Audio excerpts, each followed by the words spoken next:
High friends, welcome back to my channel Cooking Flavour. আশা করছি সকলে খুব ভালো আছো। এখনও ঠিক করে গরমকালই পড়লো না, এতেই মানুষ পাগল হয়ে যাচ্ছে। হ্যাঁ, খুবই গরম পড়েছে। তাই চলো খুব সহজ উপকরণ দিয়ে ঝটপট একটা আইসক্রিম বানিয়ে নেওয়া যাক। আজ আমি বানাবো পালস লজেন্স দিয়ে আইসক্রিম। তার জন্য দোকান থেকে গিয়ে অনেকগুলো পালস লজেন্স কিনতে হবে। আমি এখানে প্রায় 20খানা মতো পালস লজেন্স নিয়েছি। এবার লজেন্সগুলো প্যাকেট থেকে সুন্দর করে ছাড়িয়ে ফেলতে হবে। আর এই 20খানা পালস লজেন্স সুন্দর করে ছাড়াতে ছাড়াতে আমার হাতটা ব্যথা হয়ে গেছে।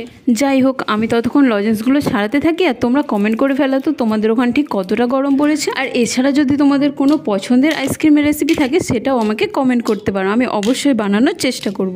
তো লজেন্সগুলো আমার সব ভালো করে ছাড়ানো হয়ে গেছে। এবার এগুলো একটা মিক্সি জারের মধ্যে নিয়ে নেব। এবার এতে দিয়ে দেবো পরিমাণ মতো চিনি। হ্যাঁ, লজেন্স একটু মিষ্টি হয়, তো চিনিটা একটু বুঝে দেবে। আর এতে লবণ দেওয়ার তো কোনো দরকারই নেই, কারণ এতে এমনিই লবণ থাকে। এবার এগুলো গুঁড়ো করে নিতে হবে। আমি এখানে গুঁড়ো করেছি, তোমরা চাইলে নাও গুঁড়ো করতে পারো। এমনিই জলের মধ্যে দিলে লজেন্স গলে যায়।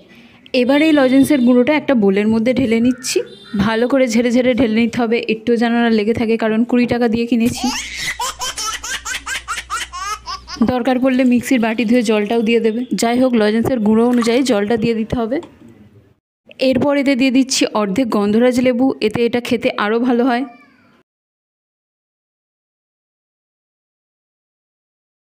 এবার সব কিছু খুব সুন্দর করে মিশিয়ে নিতে হবে। দেখো একটা কি সুন্দর কালার চলে এসছে, কোনো ফুড কালার দেওয়ার দরকার নেই, তোমরা চাইলে ফুড কালার অ্যাড করতে পারো। আর আজকে আইসক্রিমটা কোনো আমি আইসক্রিম মোল্ডে বানাবো না, বানাবো কফি কাপে। তার জন্য এখানে নিয়েছি কফি কাপ। এবার এতে আইসক্রিমের জলটা দিয়ে দেবো, যতটা মন চাই ভরে ভরে জলটা দিয়ে দিতে হবে। জলটা ঢালতে ঢালতে মনে পড়লো আমার কাছে তো গার্ডার নেই। অনেক খুঁজে খুঁজে তারপর কয়েকটা গার্ডার উদ্ধার করেছি। আর এই রেসিপিটা আমি খুব হট করেই বানিয়েছি, আমার কাছে কোনো ফয়েল পেপার ছিল না, তাই বাড়িতে থাকা নর্মাল প্লাস্টিকগুলো সুন্দর করে কেটে গার্ডার দিয়ে চিপকে দিয়েছি। এছাড়াও আমি অত বড়লোক না যে এটুকুর জন্য আমার ফয়েল পেপার কিনতে যাবো, তাই যা ছিল তাই দিয়েই কাজ চালিয়ে দিয়েছি। যাই হোক, এইভাবে আমি সবগুলো কাপ রেডি করে নেব। আর জলটা ঢালার সময় অবশ্যই একটু টেস্ট করে নেবে যে কেমন খেতে হয়েছে। আমার তো খুবই ভালো লেগেছে। আর এর মাঝখানটা একটা ছুরির সাহায্যে একটু ফুটো করে নেব। আর বাড়িতে ছিল দইয়ের চামচ, ঘুগনি খাওয়ার চামচ, ওটাই দিয়ে দিয়েছি। এক্সট্রা আর কোনো আইসক্রিমের কাঠি কিনতে হয়নি। ব্যাস, সব রেডি হয়ে গেছে। এবার এটাকে আমি ডিপ ফ্রিজে ঢুকিয়ে দেবো, আর একদিন পরে এটা বের করব। আর একদিন পর যখন এটা আমি বের করে খেয়েছি, উফ যা দারুণ খেতে ছিল না, কি বলবো। তোমরাও বাড়িতে এইভাবে পালস লজেন্স দিয়ে আইসক্রিম বানিয়ে খেয়ে দেখো, খুব খুব খুব ভালো লাগবে। আর দেখো, কোনো ফুড কালার ছাড়াই এটা দেখতে কতটা সুন্দর হয়েছে। তাহলে আজকের ভিডিওটা কেমন লাগলো অবশ্যই জানিও। ভালো লাগলে একটা লাইক, কমেন্ট, শেয়ার করে দেবে। আর আমাকে অবশ্যই কমেন্ট করো এই আইসক্রিমটা বানিয়ে খেয়েছো কিনা। তাহলে আজ এই পর্যন্তই, আবার দেখা হবে নতুন কোনো ভিডিওতে। সবাই অনেক অনেক ভালো থাকবেন।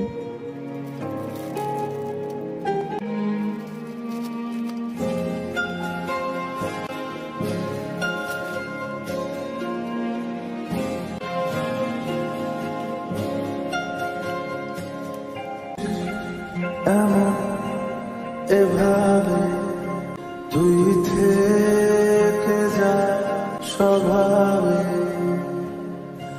আমি বুঝেছি ক্ষতি নেই আর তুই ছাড়া।